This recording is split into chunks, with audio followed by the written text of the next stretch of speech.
nta muntu byibura nta muntu n'umwe wandusha amakuru yawe. Njye nagerageje kumuhamagara nakoresheje ibishoboka byose, ari nimero yindi twajyaga tuvuganiraho wenda abantu benshi batazi, ari ye bwite nyine isanzwe izwi, zose nta nimwe ari kwitaba, zose bimwe noneho nta nubwo iri gucamo. nabuze ukuntu bigenze, niba yanyweye agasinda, niba byagenze bite, isubundi turamenya tumubariza he. Isabella nawe ati reka ntabwo mbizi, nanjye pe ntabwo mbizi, cyo nuko nyine nimugoroba yavuye hano abona atameze neza. Basi yari yasinze? Oya, ntabwo yari yasinze, ahubwo nyine ubonaga ameze nk'umuntu unaniwe utameze neza ukuntu. Nagerageje no kumubwira ngo azemo imbere mu nzu, ariko yabyanze nyine. Yambwiye ko atameze neza, yambwiye ko hari uko yari yampromisinze ko agomba kuzamo hano, agomba kuza kundeba, ariko ubundi ntabwo yari akwiye nyine kuza kuko yarananiwe. Rero ntandi makuru yenzi pe. Ntuza peri nako Keri yarakomeje aragerageza, arahamagara wapi, ahamagara mu rugo iwabo, arababuza ati mama bimeze bite, makuru baramubwira ati tumeze neza. Ati none se nta makuru ya mufite ko ubundi kumuhamagara nkumva telefone idacamo? Noneho papa aramubwira ati oya ntayo, nta makuru ye mfite. Ati kuko mperuka ejo cyagiye turi kumwe, cyagiye hava cyagiye twavuganaga bya bindi, kuva yava hariya rero ntabwo turongera kuvugana, nta makuru ye mfite, nta rwose wapi pe. Ati se basi na John ntafite? Ati niba hari umuntu n'umwe, ati niba hari umuntu utagakwiye kubaza amakuru ya wanyuma wenda wamenyaho Mari ni John, kuko urabizi ko John wenda baba batanavugana neza cyane. Ati ubwo rero byaga binoga nta makuru ye yaba afite. Ati se ubundi mwamubuze gute umuntu n'umugabo arabura? Ati byaga binoga buranuka atameze neza, ariko ari buboneke. Ati papa simbizi ko yari yatubwiye ko ari buzano nimugoroba, rero yaje hano atubwira kananiwe, atubwira ko akeneye kujya kuruhuka. Tubwo guhera icyo gihe rero ntago turamubona, nta nubwo tuzi amakuru ye, nta nubwo tuzi ngo ari turi kumuhamagara, ntago biri gucamo nyine, ntago bizi, ntago nzi uko byagenze. None papa aravuga ati kutuza mwana, tuza, ibyo ntago birenze nyine, ntago ari ibintu bya cyane.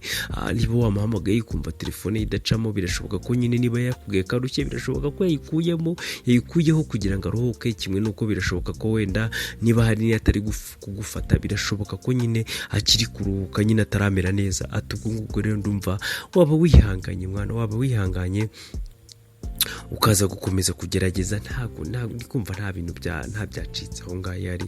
Ubwo nyine n'umuntu mukuru, niba nyine yararushye ari kuruhuka, we ntugire ikibazo pe. Noneho Isabella aramubwira ati ko nibyo byanga binoga nyine burari kuruhuka nyine mumwihoreye nyine, biraza gukunda, araza kuduhamagara byanga binoga. Noneho ku rundi ruhande rero kwa wa musirikare twasize nyine, ari uwo muntu ari kumuhamagara kumubwira ati ukomeze imipango yikurikirane neza, bigomba kugenda neza, bigomba kugenda fresh nyine, uko twabipaze bigomba kugenda neza nkuko twabiteguye. No umusirikare aramubwira ati nta kibazo, we ntugire ikibazo, diru nyirimo neza, ibintu birimo neza. Ati kandi ibyo rwose ubincinge, wumve ko ntazagutenguha. Noneho yavuye kuri fone, arangije asubira ku mudamu we, aramubwira ati hari umuntu wari untindanye kuri fone nandi kwitaba, atari ko ibintu byose bimeze neza. Yamuzaniye utubuto rero, aramubwira ati akira ryamere neza, umwana uri mu nda amere neza. Ati tugerageze turebe ko umwana yakomeza kumera neza. Atari ko buriya wowe ikintu cyose uzajya ukenera, ikintu cyose uzajya wumva ushaka, ujye umbwira nyikemura, nzajya nyikemura, we ntugire ikibazo. Ati ahubwo rero tukiri aho ngaho hari ahantu ngiye kujya kandi nshobora gutindayo, ubwo uze kumera neza. Ati binashobotse nshobora no kurara, ntawamenya.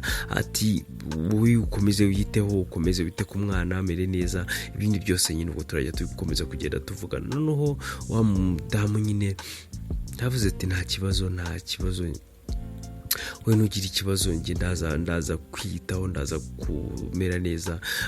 Ku rundi ruhande rero ubwo twagarutse kuri John ne ari ahantu ari wenyine, nimero yaramuhamagaye abona ni wa mumama ufite umugabo w'umusirikare, aramwita baramubwira ati bimeze bite kumamagaye, kandi ati ndabona ushaka kundaburiza, ndabona ushaka ibintu byacu bizagera ku mugaragaro.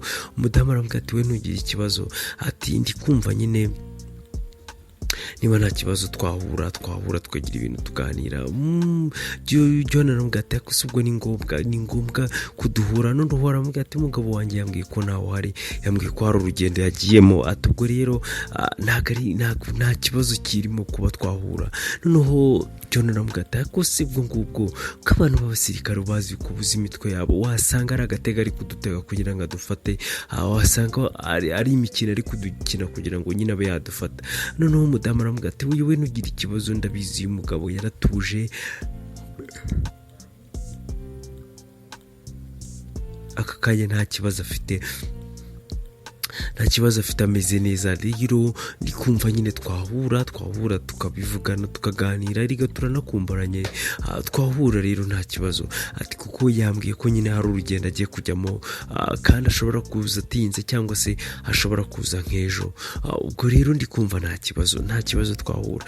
Noneho John aramubwira ati ariko wowe amayeri y'abasirikare aba ari menshi mwana, icyiza nuko wareka tukazahura ikindi gihe, cyangwa se tukazaba tubiretse ibintu byo guhura hagati yanjye nawe, kuko birashoboka ko ari umupangu wiwe wo guhita dufata cyangwa se wo gutahura nyine, niba kuko njye naba tukiri chat nyine tukivugana. Ati ubwo rero byaba byiza tutigeze duhura, ati kuko ashobora kuba ari amayeri yiwe yo kugira ngo abe yadufatira mu cyuho. Rero cyiza ni ikintu nakubwira nuko nyine twaba tubiretse, ahubwo wowe ikintu washaka kumbwira wowe wakimbwira ntarebe. Noneho umudamu aramubwira ati nta bintu bya danje, ahubwo ikintu cyiza gihari nuko bisa naho umugabo nyine ari kwemera umwana, yatangiye gufata inshingano, yatangiye kuza nyine mbwira mfata neza, mpa utubuto uduki twose kugira ngo umwana akunde amere neza. Noneho John aravuga ati sinumva ari byiza, ariko noneho umudamu aravuga ati ariko nubwo ari byiza ntabwo mbizi neza ko ari icyo kigamijwe,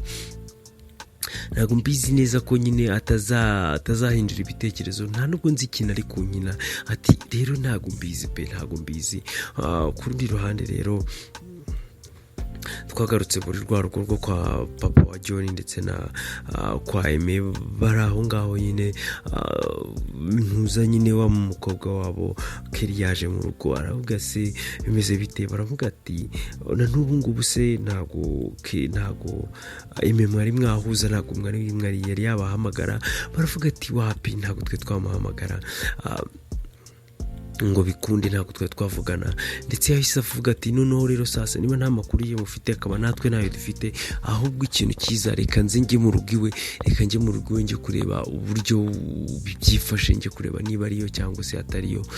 Umuntu adakomeze no gutekereza ko nyine ibintu hari amahoro kandi wenda atari amahoro, cyane cyane ko umuntu uba wibana, biba bigoye kugira ngo umenye amakuru yiwe, nta mukozi ntaki. Atubwo rero byanga binoga birahita binsunikira kujya mu rugo iwe nkajya kureba ukuntu bimeze. Yaragiye rero agera mu rugo iwe, arakomanga buri umuntu umukingurira, asanga harakinze, hakingiye n'inyuma rwose ku buryo nyine wagira ngo nta n'umuntu urimo aho ngaho. Areba muri parikingi nta modoka irimo, ntaki, abura nyine ahantu abariza. Aravuga ati nyamara ahantu hari ikibazo. Yahamagaye papa, baravuga ati ahantu hari ikibazo, ati nta kuntu wambwira ko umuntu telefone ntabwo iri gucamo, ntabwo twamenya ahantu tumubariza, kandi noneho mu rugo iwe harafunze, parikingi nta modoka irimo. Ati si ubu ngubu byanga binoga bimeze bite, ati ubu ngubu se turamenye tubariza niba nyine na telefone ye yagerageje kongera kuyihamagara. Murabizi ko telefone yari yavuyeho, yagerageje kongera nako yari iriho, yagerageje kongera kuyihamagara, yumva telefone ye noneho nta nubwo iri gucamo. numva telefone nta n'ubwiriho. Yahise avuga ati papa reka nkubwize ukuri rero ngiye kujya kuri polisi ngiye gutanga ikirego. Yahise afata imodoka nawe yari ari muri kabo nyine muri taxi voiture nyine yateza ka taxi. Yahise avuga ati ndashaka kugeze kuri polisi iri hafi aha ngaha. Bamugejejeyo rero aravuga ati aragenda aricara baramubaza ati se uragezwa n'iki yaravuze ati ngiye gutanga ikirego ngiye gutanga nyine ikibazo nyine mfite ikibazo umusaza wanjye namubuze kandi mu masaha 20 nagiye gushira ndagira ngo mumunshakire tose uwo musaza wawe yitwa nde bimeze bite. Arababwira ati yitwa Aime ameze gutya na gutya yari afite imodoka imeze gutya na gutya ati se kundi kumva hari umuntu twigize kuri potingo kuko ashobora kuba yahuye n'ibibazo ufite iyo modoka uwo yaba ari weti none se aho afite ibibazo tariyeti batubwiye ko ari kwa muganga hana ubwo rero je nako kirese avuga ati mumbabarire mungize iyo tujye kureba ukuntu bimeze. Ese uwo muntu wagize impanuka yaba ari yaba ari we ufite ikibazo bimeze bitereka tuze gutegereza tuze kumva kandi gace ko butaha twumva ukuntu bimeze. Murakoze mukomeze kugira ibihe byiza.